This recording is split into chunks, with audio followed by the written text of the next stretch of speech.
네, 안녕하세요. 반갑습니다. 바로 수업 시작하도록 하겠습니다. 왠지 오래 걸릴 것 같은 느낌이 들어서 바로 볼게요. 방금까지 우리가 일제의 기만 통치와 민족 분열 통치 이 두 가지에 대해서 살펴보았습니다. 여기에 대해서 우리 민족은 어떻게 대응을 했는지 봐야 한다고 했죠. 네, 그게 국외, 국내가 있는데요. 일단은 국내부터 보도록 할게요. 봤더니만은 1920년대에는 새로운 명칭들이 등장하기 시작을 합니다. 하나는 민족주의, 하나는 사회주의라고 하는 큰 흐름으로 민족운동이 전개가 되는데요. 일단은 민족주의부터 볼게요. 이 민족주의란 말은 그 키워드가 민족이에요. 우리 민족을 위해서 뭔가 할 수 있는 것들을 개발해내자, 발전시키자 이런 것이었는데요. 뭐든지 맨 처음부터 바로 딱 등장하는 건 없어요. 뭔가 과거에서부터 이어져 내려온 것들이 바뀌어서 혹은 더욱더 발전이 되어서 이런 식으로 진행이 되어 오는 것인데, 자, 이 민족주의 운동, 1920년대 민족주의 운동은 예전에 애국개몽 운동을 했었던 인물들의 일파가 쭉쭉쭉쭉쭉 이어져 내려와서 진행했던 민족운동이었습니다. 우리 애국개몽 운동은 뭐 문화발전, 제도 변화, 교육 이런 것들을 통해서 국민들을 일깨우는 계몽을 중요시 여겼던 운동이었죠. 네, 그런 흐름들을 이어받아가지고 이때에도 우리 민족이 뭔가 우리 민족의 실력을 길러가지고 그걸 토대로 해서 일제의 간섭, 탄압, 폭력 이런 것들을 이겨내보자 이런 것이었어요. 네, 두 가지 흐름, 하나는 물산장려운동, 하나는 밀립대학 설립운동이었는데요. 물산장려운동은 우리 물산 쓰자 이거예요. 우리가 지금 일본 기업들, 일본 자본들이 계속 침입해 들어오고 있는데 이걸 이겨내기 위해서는 우리 민족의 자본을 통해서 우리 민족 기업을 육성을 하고 또다시 이 민족 기업이 우리 민족의 자본을 더욱더 크게 융성을 시켜서 일본의 경제로부터 벗어날 수 있는 그런 토대를 마련해야 한다라는 것이었어요. 그래서 다른 말로는 우리가 국산품 애용 운동이라고도 해요. 우리 민족이 만든 거는 우리가 쓰자. 우리가 우리 민족 걸 쓰자. 이런 것이었어요. 그렇게 진행을 하려고 했는데 이 민족 기업을 육성을 하고 그렇게 진행을 하려고 했는데 문제가 뭐였느냐? 오히려 결과적으로 일부 자본가들만, 실제로 이 기업을 운영했던 사람들만 이득을 보는 거예요. 이 사람들을 위해서 뭔가 우리가 기부하는 형식 그런 것처럼 보여졌기 때문에 일부 자본가만 육성한 꼴이 나지 않았느냐 이렇게 비판을 받았고요. 또한 아무래도 처음 하다 보니까 품질 문제가 있겠지. 일본산, 미국산, 독일산 이렇게 좋은 것들이 있는데 왜 굳이 우리가 국산을 써야 하느냐 이런 비판도 받게 됩니다. 결과적으로 평양에서부터 시작이 된 이 물산장려운동은 실패로 돌아가요. 또 하나는 우리가 지금 일본으로부터 차별교육을 받고 있다. 일본 애들은 보통교육부터 고등교육 다 받고 있는데 보통학교라고 하면은 지금의 초등, 중등을 의미하는데 이것도 받고 나중에 대학교육도 받고 있는데 왜 우리 조선민족은 보통교육만 받느냐? 왜 실업교육만 받느냐? 우리도 고등교육 받아야 한다. 차별교육 그만하고 우리에게도 대학을 설립해달라라고 요구를 해요. 밀립대학 설립운동을 일으킵니다. 실제로 밀립대학 설립 기성회라는 게 만들어져서 모금운동을 시작을 해요. 그래서 꽤나 많은 돈이 모이긴 하는데 중간에 일제가 방해를 해요. 너네가 고등교육 받으면 분명히 일제에 저항을 할 것이다 라고 하는 이유로 막아냅니다. 일제가 방해를 해요. 여기까지 알고 있으면 될 것 같아요. 그래서 두 가지 방향으로 우리 민족의 실력을 양성하기 위한 민족주의 운동이 전개가 되지만 일제의 간섭 그리고 그 각각의 운동 내부에서의 한계 이런 것들로 실패하더라라는 것을 여러분들이 알고 있으면 되겠습니다. 두 번째는 사회주의권에서 운동을 벌입니다. 드디어 이 한반도에서 사회주의라고 하는 한반도 역사에서 사회주의라는 말이 등장을 하게 돼요. 1920년대에 이 말이 처음 등장한 이유는 바로 1917년에 러시아에서 사회주의 혁명이 일어났기 때문이에요. 네, 러시아에서 혁명이 일어나서 소비에트 연방이라고 해서 소련 이런 나라가 처음으로 최초의 사회주의 국가의 형태로 등장하게 됩니다. 그래서 이 국가는 맨 처음에 등장하자마자 뭐라 말하느냐? 지금 착취받고 있고 그리고 핍박을 받고 있는 모든 계급을 위한 혁명을 우리가 하겠다라고 주장을 해요. 그래서 이 국가가 소련이 맨 처음 등장하고 나서 말했던 게 바로 이거였어요. 지금 착취받고 핍박받는 모든 계급을 위해서 우리가 혁명을 일으키겠다라고 이야기를 합니다. 그 계급은 누구냐? 바로 그동안 늘 자본가의 수탈을 받아왔던 노동자, 지주로부터 수탈을 받았던 농민, 남성으로부터 여성, 어른으로부터 어린이, 이런 계급들의, 이런 계층들의 혁명을 돕겠다라고 이야기를 해요. 이것뿐만이 아니라 단순히 계급 차원의 문제뿐만 아니라 지금은 뭐죠? 제국주의 상황이에요. 제국주의 상황. 이런 시대 상황에 힘입어서 계급뿐만이 아니라 그렇게 착취받고 핍박받는 모든 민족과 국가도 우리가 지원을 해주겠다라고 이야기를 해요. 이거지. 식민지 국가도 지원을 해주겠다고 약속을 해요. 그러니까 지금 누구예요? 식민지 조선, 우리가 너네 도와줄게라고 하는 거를 소련이 말을 한 겁니다. 소련. 그러면서 이 소식이 아시아 지역으로, 유럽 지역으로, 미국 지역으로 막 전 세계 지역으로 퍼지기 시작을 해요. 네, 그래서 실제로 아시아권에서도 꽤나 많은 사회주의가가 만들어지기 시작을 합니다. 네, 마찬가지로 조선에서도 슬슬 사회주의 운동을 하게 돼요. 이렇게 우리가 활동을 하면 분명히 소련이 도와줄 거야 라고 하는 믿음 때문에 열심히 활동을 합니다. 그래서 그 활동 내역들을 쭉 볼게요. 물론 여러 가지가 있겠지만 우리가 피지배계층을 위한 활동을 어떤 것들을 했는가, 이걸 중심으로 좀 볼게요. 농민이 있겠죠. 노동운동, 그리고 여성운동, 어린이운동, 이렇게 4개가 있습니다. 농민운동, 그동안 소작료가 너무 적었지, 이걸 올려라. 그리고 소작인의 권리를 함께 인정해줘라. 너네 토지 조사 사업 할 때 뭐만 인정했어요? 토지의 소유권만 인정했잖아. 그거 말고 기존에 소작인들이 갖고 있던 경작권도 함께 인정을 해줘. 이렇게 요구를 해요. 노동운동은 노동 조건을 완화해라. 출퇴근 시간을 조금 여유롭게 조정해라. 이런 요구를 하고요. 임금 좀 더 달라 라고 요구도 합니다. 여성운동은 여성의 지위를 향상시키고 그 다음에 그동안에 여성에게만 주어졌던 악폐습을 폐지시켜라 라고 하는 운동을 하고요. 어린이운동은 어린이라고 하는 존재를 존중해 줘라. 너네 어른들 너무 어린이를 무시한다. 이런 거였어요. 그래서 우리 방정환 알고 있죠? 네, 어린이날을 제정하고 어린이와 관련된 각종 행사를 주최를 합니다. 이런 운동들을 했던 게 요 사회주의 운동이었는데요. 사회주의 세력들의 움직임이었는데요. 일본은 당연히 좋게 보지 않았겠지. 왜? 얘네가 단순히 계급의 문제만 관심이 있던 게 아니라 민족의 문제에도 관심이 있었어요. 누군가가 누군가를 착취하는 이 문제는 모두리 다 사라져야 한다 라고 해서 너네 제국주의 사라져 이렇게 요구를 해요. 제국주의 멈춰 이렇게 요구를 하는 거죠. 반제국주의 움직임도 같이 보였기 때문에 사회주의를 가만두지 않았어요. 그래서 일제가 이걸 탄압하기 위해서, 사회주의 운동을 탄압하기 위해서 1925년 치안유지법이라고 하는 법을 제정을 합니다. 그리고 사회주의를 대대적으로 탄압을 해요. 그렇고요. 마지막으로 이 사회주의 운동과 민족주의 운동은 과연 함께 했을까? 함께 할 수 있었을까? 이런 것도 고민을 해봐야 돼요. 왜냐하면 사회주의는 기본적으로 이 민족주의 운동을 좋아하지 않았어요. 이미 이 민족주의 운동을 주장하는 세력들은 지배계급이었다. 늘 피지배계층을 착취하는 세력들이었다. 그래서 지금 노동자와 농민들의 상황을 모른다 라고 판단을 하고 좋아하지 않았어요. 오히려 비판을 많이 합니다.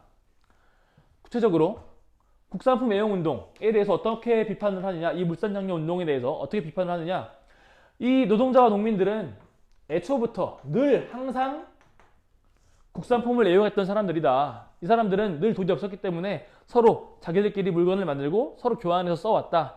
지금 너네들이나 돈이 있는 너네들이나 남의 거 써왔지, 우리 이 노동자와 농민들은 이미 그런 것들을 충분히 해왔다. 이렇게 비판을 해요. 그리고 밀립대학 설립운동에 대해서도 무슨 대학교냐, 지금 수많은 사람들, 노동자와 농민, 여성, 어린이 이런 많은 사람들이 보통교육도 제대로 받고 있지 못하다. 보통교육, 실업교육이나 제대로 하고 나서 그 다음에 대학 설립을 요구해라. 이런 식으로 비판을 합니다.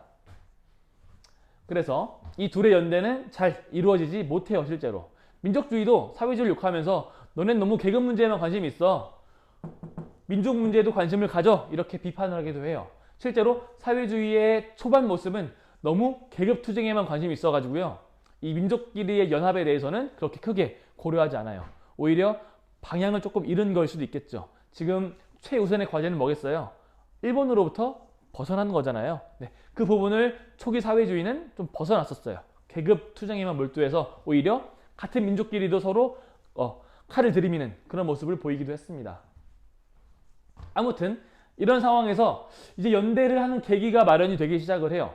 이것도 마찬가지로 많은 학생들의 노력의 결과였는데요.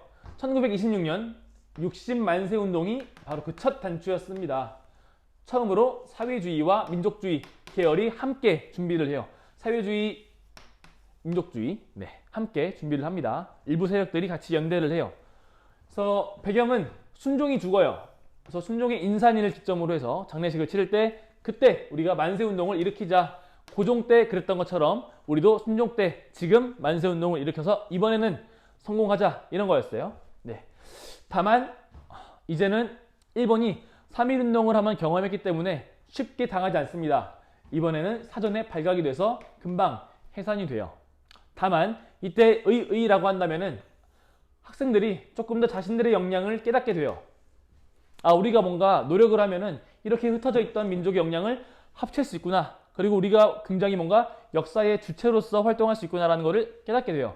그러면서 다른 이제 그 이후의 여러 가지 활동들을 하게 됩니다. 그 첫 단추가 바로 60만세 운동이었고요. 그 다음에 지금 사회주의와 민족주의가 처음으로 결합을 했죠. 서로 연합을 해서 새로운 단체를 만드는 계기가 또 되기도 합니다.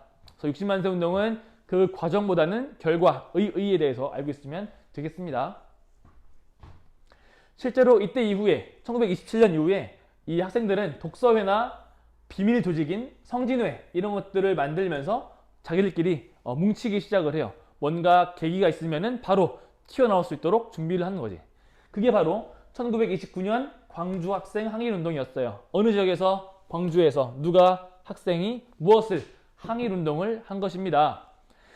그 배경은 아주 작은 거였어요.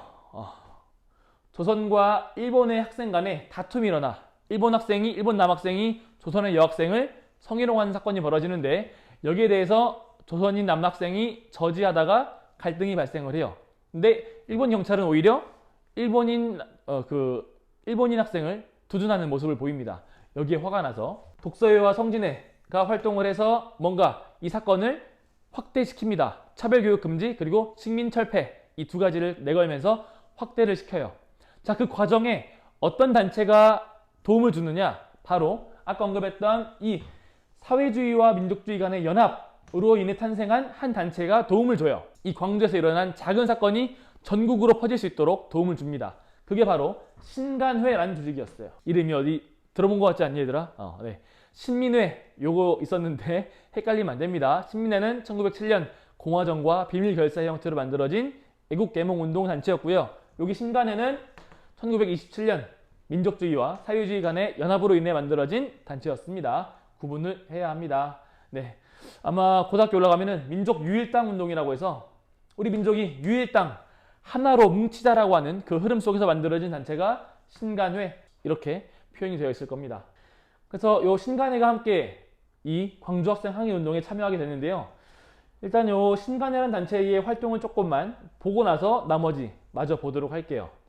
신간회는 기본적으로 그러면은 사회주의와 민족주의 두 개의 활동을 다 같이 해야겠죠. 뭔가 민족주의는 교육스러운 것들, 민족의식을 고취할 수 있도록 교육을 하고 강연회를 열고 그런 식으로 활동을 하고요. 또 다른 한편으로는 노동운동과 농민운동을 지원을 해줘요. 그렇게 두 방면으로 활동을 했고요. 마지막으로 세 번째는 이렇게 광주학생 항일운동을 지원을 하게 됩니다. 다시 이쪽 광주학생 항일운동으로 넘어오면요. 요구사항은 두 가지예요. 근데 조금 더 고차원적이야. 뭐냐면은 단순하게 차별교육을 철폐하라 라고 하는 것 뿐만이 아니라 이제는 좀 더 고차원적으로 너네 당장 이 조선에서 꺼져라 라고 요구를 하게 돼요. 뭔가 좀 더 본질적인 문제를 건드리게 되는 거죠. 식민지배 그만해라, 철폐해라 라고 요구를 하게 됩니다. 물론 이게 성공을 했다라면 우리가 바로 독립했겠지만 그러진 못했어요.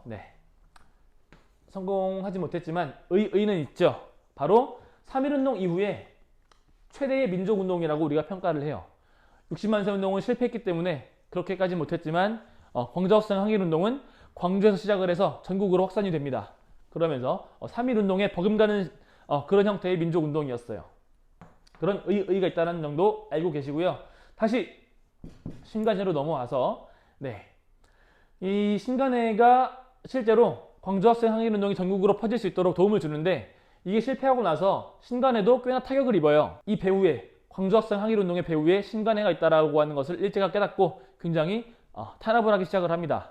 그러면서 많은 민족주의 세력들이 이탈하거나 혹은 친일파로 전향을 하게 돼요.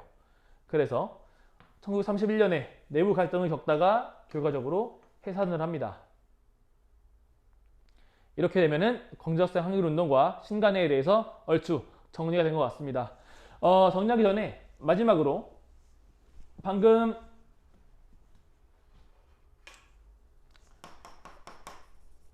사회주의와 민족주의 세력 간의 연대를 통해서 신간회라는 조직이 만들어졌다라고 설명을 했는데요. 그냥 민족주의가 아니에요. 이 사회주의가 민족주의와 연대를 할 때 한 가지 우려했던 점이 있었습니다. 너네 민족주의 세력들 중에서 타협적인 사람들이 많더라. 우리 이전 강의에서 바로 봤던 이광수와 같이 자치론을 주장하거나 이런 식으로 일제에 타협을 해서 일제의 통치를 허용해 주려는 움직임을 보인 사람들이 있더라. 이런 사람들 다 빼라 라고 요구를 해요. 실제로 정리를 하면은 이 연대는 사회주의와 민족주의 연대는 단순한 사회주의와 민족주의 연대가 아니라 일제에 타협하지 않았던 비타협적 민족주의 세력과만 연대를 해서 신간회를 조직을 해요. 근데 이게 내부 갈등을 겪으면서 광주학생 항일운동이 실패하고 일제 탄압이 심해지면서 이 사람들 역시 뭔가 친일로 전향한 경우가 많아지다가 결과적으로 내부 갈등을 극복하지 못하고 해산이 됩니다. 그게 요 신간회의 내용이었습니다. 이렇게 알고 있으면은 1920년대 마무리될 것 같습니다. 네, 이렇게 해서 오늘 수업 정리를 할 거고요. 원래는 4개를 올리려고 했는데 지금 이 수업만으로도 벌써 한 20분 쓴 것 같아요. 그래서 오늘은 영상을 3개만 올리고 3개만 수업을 하고 그리고 마치도록 하겠습니다. 고생 많았습니다.